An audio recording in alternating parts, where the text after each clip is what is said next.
Boa noite, estamos aqui então, o grupo de trabalho estadual de Mato Grosso, da Rede Amazônia, para apresentar aqui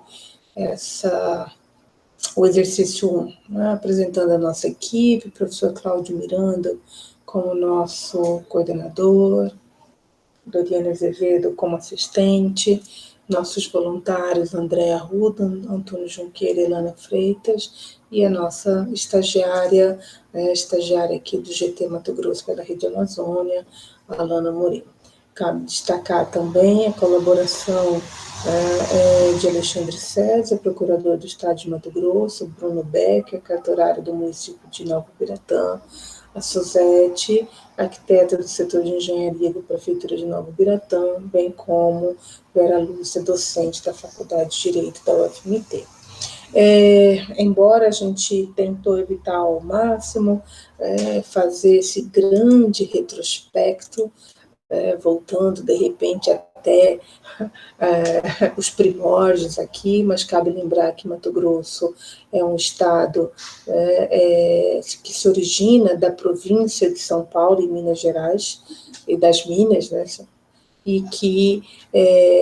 logo já no século XVIII, então, vai ser criada a província de Mato Grosso, né? Como nós conseguimos ver aqui, decorrente, inclusive, como uma possibilidade aí de marcar esse território, ou seja, até mesmo uma decisão geopolítica, né, das políticas urbanizadoras da coroa portuguesa, bem como diz Nestor Guimarães Filho e Roberta Delso. Então, a gente vai chegar até o final do século XVIII, com a conformação aqui, que se mantém, de certa forma, ao longo de todo o Império, e, como nós vemos, o início da República. Interessante que nós conseguimos perceber, inclusive, como, naquele momento, o que a gente conhece hoje como Estado de Rondônia, então fazia parte aqui dessa, não mais província, agora Estado de Mato Grosso, considerando, inclusive, toda a porção sul, atualmente Estado de Mato Grosso do Sul. A gente vai ter, então, ao longo de todos, final do século XVIII, início do XIX, um conjunto de políticas que vão incidir fortemente sobre o sul de Mato Grosso,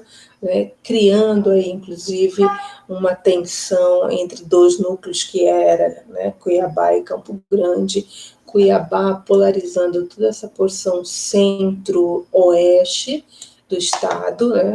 e também, claro, a gente consegue perceber, inclusive, que Rondônia aqui já estava como território federal, e Campo Grande, toda essa porção sul. A leste, a gente tem aí, inclusive, todo um diálogo com a região de Goiás. Exatamente a partir da década de 60, vão ser fortalecidas todo um conjunto de instituições, algumas delas desde a década de 30 criadas, como a Sudan, Antica, Espévia,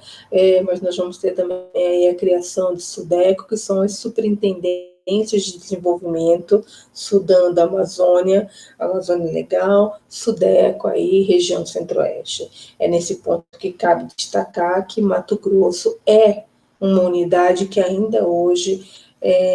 se encontra, integra, na verdade, tanto a região centro-oeste quanto a Amazônia Legal. Destacamos aqui, então, alguns dos programas dessas superintendências, lembrando que naquele momento o que se discutia muito era a teoria dos polos de desenvolvimento, como polo de desenvolvimento da Amazônia, como a gente vê aqui, essas áreas em verde. A ideia era que, com a implantação dos polos, se radiava o desenvolvimento para além dos seus limites, mas se a gente for ver, sobrepondo, a gente ainda tem o polo noroeste, que inclusive se estendia também para o território de Rondônia, um dos mais criticados posteriormente, aliás,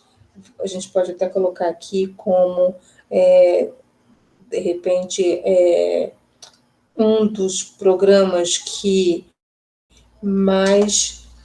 teve críticas exatamente pelo conjunto de ações para a implantação das rodovias e dos projetos de colonização com grande impacto socioambiental. E aí a gente está falando muito dos conflitos com o conjunto de etnias que tínhamos aí, também como comunidades tradicionais, além de todas as questões ambientais aí, com destruição, grandes áreas desmatadas. Né? Nós podemos continuar aqui com o Polo Centro, que foi outro programa também implantado pela Sudeco, e na época, já a partir da década de 77, do ano 77, foi proposto aí, até onde os registros, até onde temos registrado, sem realmente grande implantação das ações previstas, que era o PROMAT, definindo áreas prioritárias, como toda essa parte aqui do centro, agora sul de Mato Grosso, né, e as áreas secundárias, que era nos eixos das rodovias federais. Federais, sim. O que a gente tem aqui? Exatamente um mapa nos trazendo, então, essas áreas de jurisdição do governo federal. E aí, nisso, nós percebemos que o governo federal, na verdade, estava em mais de 70% do território de Mato Grosso, era a jurisdição do governo federal, e apenas duas porções aqui a oeste e no centro-leste do estado, então, estavam sob a jurisdição do governo estadual. Isso aqui vai ter reflexos posteriormente exatamente em situações como nós tentamos investigar um pouco mais, que é a Ação Constitucional de 79.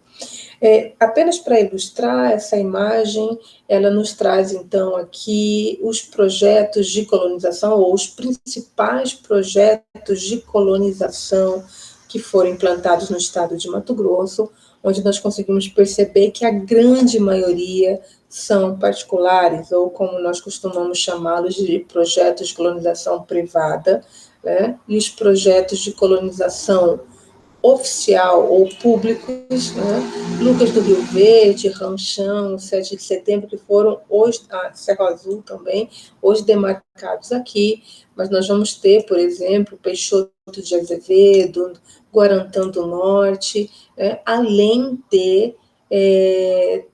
desculpe-me, Peixoto de Azevedo e Guarantã do Norte é exatamente os projetos, Terra Nova do Norte também, são os projetos mistos, que unia, né, tanto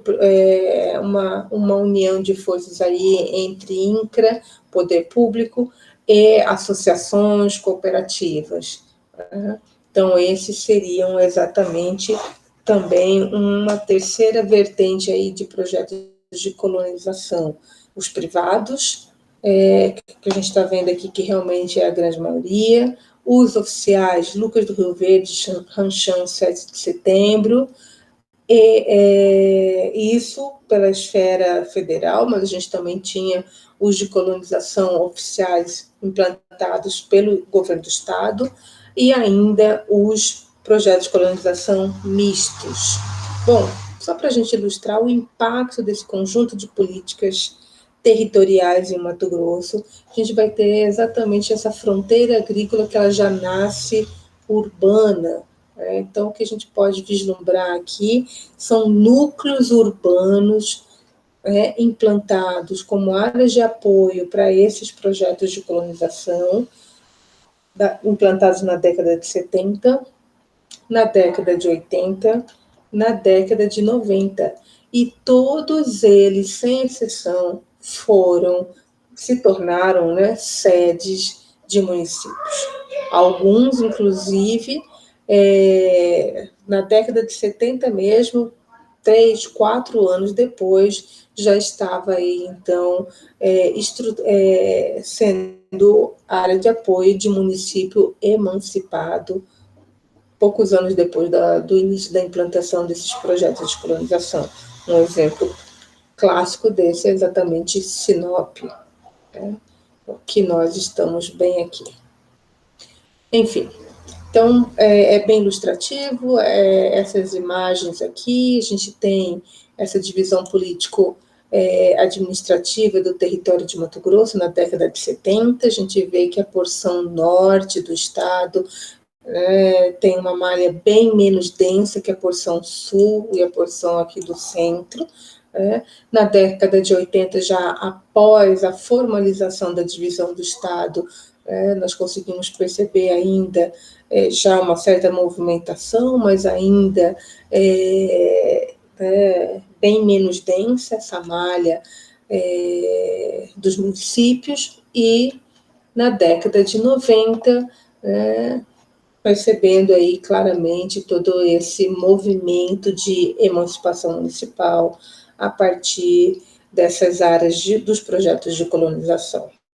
Bom, chegamos então nos anos 2000, com 141 municípios dos 58 do final da década de 70 que nós tínhamos após a divisão do Estado. Uma intensa implantação de infraestruturas, principalmente rodoviárias, intensa, mas não ainda tão densa a ponto de dar suporte para o território, igualmente para o território como um todo do estado. A gente consegue perceber essa porção norte aqui, tirando as principais rodovias federais, e algumas estaduais, a malha ela é bem rarefeita,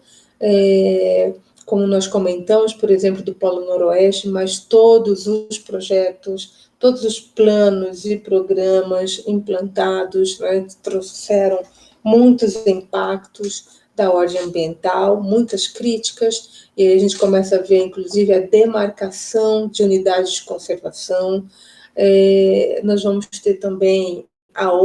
tanto reconhecimento, demarcação, quanto homologação de terras indígenas, como nós estamos vendo aqui, já de olho aqui na terra indígena, que nas terras indígenas, na verdade, que se situam aqui no Parque Xingu, né? A política fundiária que ainda encontra N problemas, né? Embora isso aqui já seja uma base do INCRA, das propriedades cadastradas, mas a gente reconhece aí todos os problemas de toda ordem, com relação à sobreposição de domínios, nada muito claro, né? Ou muitos pontos cegos. Bom, a gente tem aqui, então, essa cartografia da Coordenação Geral da Rede Amazônia, nos trazendo exatamente o programa Terra Legal, nesse cenário atual, onde o nosso projeto piloto é Nova Ubiratã, Nova Ubiratã, que apresenta terras doadas pela União, tanto na sede do município, quanto em área de distrito. E aí a gente lembra, mais uma vez, nós estamos falando, então, aqui da BR-163, e a área de Nova Ubiratã, aqui nessa região, então, demonstrando aí essa sobreposição, de fato, de informações referente às terras da União. Tentamos, juntamente com o procurador do Estado, juntamente com os colegas da área do direito, encontrar mais informações para que a gente pudesse espacializar, de fato, quais foram os municípios que tiveram, por exemplo, áreas doadas indevidamente, que foram objeto da ação constitucional 79, não tivemos sucesso, mas resgatamos, então, esse mapa, evidenciando as áreas de jurisdição do governo federal e do governo estadual ali na época, na década de 70. Mais uma cartografia da coordenação geral, mas que dialoga com o nosso já, com as terras indígenas, com relação a essas florestas públicas, unidades de conservação, enfim, trazendo apenas aqui a faixa de fronteira né, que está a oeste do estado, e não coincidindo, então, aqui com a nossa área de estudo, nosso projeto piloto em Nova Ubiratã. Bom, a gente fez questão também de lembrar do zoneamento socioeconômico ecológico, que é obrigatório para os estados da Amazônia Legal, e no zoneamento socioeconômico ecológico do estado, que está ainda, que está ainda em revisão, enfim, todo um momento aí de discussão, audiências públicas, mas trazendo, os assentamentos, os projetos de assentamento, onde a gente percebe que no município de Nova Ubiratã nós temos pelo menos 4 projetos de assentamento, um deles que tem como sede Entre Rios, que vai ser exatamente o nosso projeto piloto. Né? Lembrando que somente nessa porção aqui mais ao norte do estado, do município de Nova Ubiratã, que incide, então, sobre a área, o território lá do Parque do Xingu. Né? E aí a pressão também, pelo menos uma proposta de áreas protegidas aqui, ainda não formalizadas. A cartografia, então, aqui indica, né, a